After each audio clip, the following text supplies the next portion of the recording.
The words cheating and Mario Kart Wii were synonymous with each other at one point, with almost every new record being accused of illegitimacy, and for good reason. Shortly after the game's release, multiple methods of cheating began to proliferate online, with the leaderboards becoming infected with fake times. To understand how this happened, we need to rewind to April 2008, when the 6th installment of Mario Kart released for the Wii. And notably, it was the first in the series that came with online leaderboards that updated in real time. Records set in April are almost certainly legit, but in May, something happened that changed the landscape forever. The Homebrew channel for the Wii was released. The Homebrew channel allows you to run unofficial applications on your system, which let you use cheat codes in Mario Kart Wii, similar to a Game Shark. By injecting codes into the game with Homebrew, you could generate many different effects, and in July, the leaderboards would see the first of these codes wreak havoc, as a cheat that finished a race when you drove over the line at the start would be released. Nintendo didn't have anti-cheat mechanisms built into the leaderboards, so things quickly degenerated into world records of only a couple frames. And the only measure put into place to stop this was to manually purge the cheated times every so often. Online play was played with cheaters as well, as there were codes that would have you win a race even if you didn't finish first, others that ignored the effects of items, and some that had you finish in last regardless of your final place in a race, which allowed for hackers to ruin all forms of competition in the game. This made record keeping in the early days incredibly hard to do, but some external websites and YouTube channels did make an effort to keep the legitimate record history intact. However, this only served to start an arms race between players that wanted to play legitimately and those that wanted to cheat. Sometimes when making a video, I cover complicated programming concepts, and if you want to understand them better yourself, then this video's sponsor Brilliant is a free and easy way to learn about them. Brilliant is an interactive way to learn complex topics like data and computer science, as they offer courses on a variety of subjects with new lessons being added each month. If you're a beginner or already have advanced knowledge of a topic, Brilliant customizes its content to fit your skills and lets you progress through the courses at your own pace. Take the computer science course. If you're just starting out, you can begin by learning fundamental concepts before you jump into writing code. Brilliant is built for busy people, and you don't have to spend hours a day consuming course content. If you're looking to pick up a new skill for a resume or just want to learn something new, you can complete topics at your own pace after work or school, and before you know it, you'll have something to show for your efforts. If you want to learn through interactive courses, go to brilliant.org/Abasoft to start your 30-day free trial, and the first 200 people to sign up get 20% off the annual plan.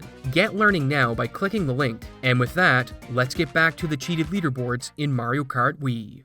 Instead of creating blatantly false times, cheaters now pivoted to setting times that were just worse than perfect or slightly better than the world record. And to do this, they used 4 different codes. The first is slow motion, which slows the frame rate down to a value the cheater determines. All that's required once it's active is holding the Y button down, and you'll be able to set up race lines and mini turbos at a reduced frame rate. This is an almost undetectable cheat, since when you watch the ghost of the race, everything is in the game's normal frame rate. But due to issues with the playback quality, players wouldn't submit ghost videos or upload them to YouTube. Instead, they used another cheat called Live Replay. The Live Replay code takes the inputs from a ghost and plays them through your controller, allowing you to watch a ghost file with the HUD active. A lot of the world record channels would use this code when posting records of other players, as the in-game ghost playback didn't have great quality. But Live Replay fixed most of the playback issues. So how did these record channels get the ghost data of other players in the first place? Mario Kart Wii allowed you to download the world record ghost for each track, so you could see what the player was doing for yourself. And record-keeping websites such as Mashals were used to upload ghost data so everyone could share new strats and non-first place times more easily. Live Replay on its own isn't super useful for cheating, but if you combined it with a cheat called Task Code, you could create fake times almost undetected. If you recall, Live Replay feeds the game inputs based on the ghost file, so once you start it, you can't add inputs yourself. But Task Code disables Live Replay when you activate it, allowing you to resume control of the kart. By combining the two, you could perfectly execute a difficult skip or part of the track, then use Live Replay to have the game execute it for you, then use Task Code to assume control once you were past it, making it possible to achieve records very quickly. quickly. Initially, players weren't very smart with this code, and runner Hahe noticed that Wonderroy's world record exactly matched his run to the frame, except at the finish, where the ending was slightly stronger for a faster time. The cheaters adapted, however, and instead of copying the entirety of a world record ghost, they would change more than just a single mini turbo or wheelie to make it harder to catch. While mini turbos are the main mechanic for driving fast, the wheelie is important as well and can help gain small advantages across a run. To perform one, you press up on the D-pad, and while it's active, your maximum speed is increased by 15%, with it lasting for 180 frames. Once the wheelie is finished, your speed falls back to the normal level by 3 units per frame, and while in the wheelie state, you can't hold the button to keep it active, meaning you need to time your next input as close to the end of the wheelie as possible. This trick is called a chain wheelie, and if done at the earliest possible frame, you only lose 3 units of speed. But since the game runs at 50 or 60 frames depending on your region, this isn't the easiest trick to perform perfectly, which is where the next cheat code comes in. Rapid Fire. Rapid Fire is essentially a turbo cheat that spams a button input every frame it can, and since it's not holding the button, this allows you to turn it on as your wheelie is ending and start another wheelie on the first possible frame. Rapid Fire was impossible to detect since a world record is expected to have good chain wheelies in it, and a person being accused of using Rapid Fire could just say that they got lucky with the execution, as there's no hard evidence that could convict them. But this didn't stop the community from being suspicious of players that consistently hit chain wheelies on the first frame. You might be wondering how these cheats came to be. Rapid Fire, Slow-Mo, and Live Replay were released by a channel called MDM Wii, but task code has a unique history. A German player by the name of Kevin figured out that if he modified part of the live replay code, he could regain control of the cart whenever he wanted. He didn't even think twice about using this cheat once he discovered it and copied this world record on Bowser's Castle 3 frame for frame, except for a single wheelie at the end that he performed a few frames better to snag the world record. There are plenty of instances of players cheating a record or two, but one player in particular managed to amass at least 15 world records across different tracks. Razor is a divisive name in the community as he was a very skilled player. He even theorized an ultra shortcut on Maple Treeway that led to it being hit for the first time. But despite being a skilled and knowledgeable player, the use of codes for many of his world records was always suspected. During his time in the community, he went by many aliases in an attempt to dodge cheating allegations. Razor, Black, Walter, BlackieBoy39, and MKW Champ are all names he used, with MKW Records, TNP Ronnie, and Mia all being suspected names he used as well. In the case of MKW Records, this was a channel that uploaded record times of other players, so you might ask, why is this suspected to be one of Razor's alts? And the answer is because in addition to uploading world records, it also posted personal bests as well, but every one of them belonged to Razor. For a channel to upload world records from the community but then only post personal bests of a single player is a bit odd, but when you take into account that other record channels such as Mander and Mindscarp refuse to upload times submitted by Razor, it makes more sense why MKW Records is suspected to be a Razor alt. But it's not even close to the most bizarre. Take Mia for example. This was a run of Donkey Kong's Jungle Parkway that beat Razor's world record by a few frames. But the interesting thing is that Mia was supposedly Razor's girlfriend. You can see comments ridiculing him as they suspect this not only to be Razor, but another cheated time as well.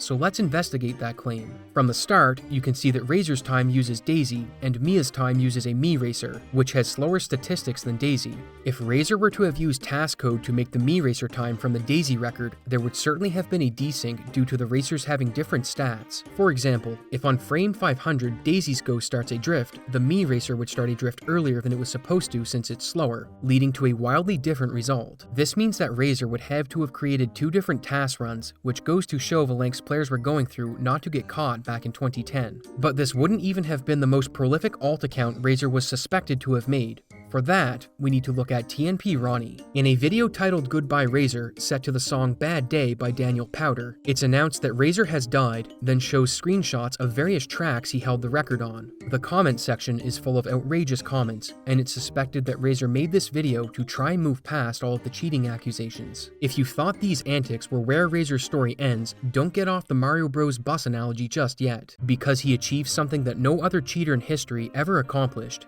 He cheated a tool-assisted speedrun. If you're unfamiliar with a TAS, it's a speedrun created with external tools to show off impossible tricks or a perfect run, and Razor created a Dry Ruins TAS that he claimed the TAS world record with. But it had 3 big problems: his use of the lake skip shortcut, how his cart interacts with the off-road section, and his use of a jammed trick. The lake skip shortcut isn't believed to be possible, as it involves going through an off-road section which kills your speed and prohibits making the jump. The closest anyone has come is in this video by Mark, where he makes the jump but lands short of the bridge, with TAS experts theorizing that Razor edited the off-road speed reduction value in his TAS, and luckily, there are 2 things we can do to test this theory. Looking at the sections where he touches the off-road, we see that no speed penalty is ever applied, particularly at this spot around 45 seconds. He goes off-road for 5 or 6 frames, but receives no observable penalty to his speed. Every frame you're off-road, you lose 3 units of speed, so Razor should have gone from 84 units down to 66, which would be visually obvious but doesn't happen in his TAS. And if we look at the jammed trick, we find the irrefutable proof that we need. A jammed trick happens when you do a trick off a ramp, and within 5 to 7 frames of starting the trick, you touch the ground again for a single frame. The game doesn't expect you to be grounded this quick after doing a trick, so it counts you as still being in the air, but there are consequences from touching the ground that occur. If you're drifting in the air while performing the jam trick, the drift sparks that shoot from your tires will appear after the single frame ground touch, with another effect being that the game will start reducing your speed to the base off-road limit of about 30 units per frame until you touch the track again. In Razor's TAS, you can see that he gets a jammed trick but doesn't get any speed reduction, and according to TASers, the sparks you see on his tires are from touching the off-road for a single frame while drifting during the jam trick. And the going theory for why Razor's jam trick doesn't lose speed is that he edited the speed reduction value of the off-road section using codes. Razor's TAS came out in February of 2012, well before the jammed trick was fully understood, so at the time, there wasn't any hard proof the TAS was fake. And up to this point, nobody had been able to prove that his other runs were cheated either. But that was about to change, as a method to analyze suspected cheated times was just around the corner. In July, a script was developed that could check the inputs on a ghost. In Mario Kart Wii, the game doesn't store ghosts as video files, as that's expensive. Instead, it tracks the inputs a player makes, then plays them back, so when you download a world record ghost, all you're getting is essentially an input file. The script that was created looked at the input file of a ghost and showed the inputs in a readable format, and when looking at various world records, it found 18 players that had been using rapid fire to achieve perfect wheelies. Looking at a legit input file, we can see that the game would receive a D-pad up input and register anywhere from 3 to 6 frames between that one and the next, which is a regular spread of times between human inputs. If we look at a ghost file where rapid fire is present, we see that between each input, there's only a single frame, which is indicative of a code being used. Razor had claimed over 15 world records, and across 2 of his aliases, a total of 6 runs were caught using rapid fire, which just goes to show how careful he was not to use the same cheating method on every record. Eventually, he would admit on the forums that he cheated and did it because he wanted to brag to his friends. When it comes to the aliases, he mentioned that this didn't get him around vigilant record channels like Mander's, as Mander created his own cheat detections and had a way to check a Wii ID from a ghost file, which is why he wouldn't post Razor's time despite him using different aliases. Razor admits to using task code, live replay, and slow-mo as his main methods of cheating, then suggests some ways that suspicious players could potentially be caught. After this, Razor never came back to set records or interact with the community much, as his actions had rubbed a lot of people the wrong way. But if we go back to the list of people caught using rapid fire, we see one name that surprised everyone: Mander. Mander is an interesting figure as he has a long history of setting records in Mario Kart Super Circuit. Some of these records appeared to be too good, and a few members of the community suspected that he used tools to create them, although nothing was ever proven, and Mander insists to this day that they are legitimate. When the software analyzing rapid fire was released, Mander's Moonview Highway run had over 2100 wheelie inputs, but Mander claims this time is legit and even posted a video defending himself from the accusations. This was an odd case, as Mander ran one of the record hub channels and had even caught cheaters himself using software he created. This left a lot of questions for the community. Were his other runs in the game legitimate? What about his records in Super Circuit? These questions will be answered in my next video, as we'll be taking a closer look at Mander's times and one of the biggest scandals to ever happen in Mario Kart. Thanks for watching, and I hope to see you in the next exciting episode of Abysssoft Z.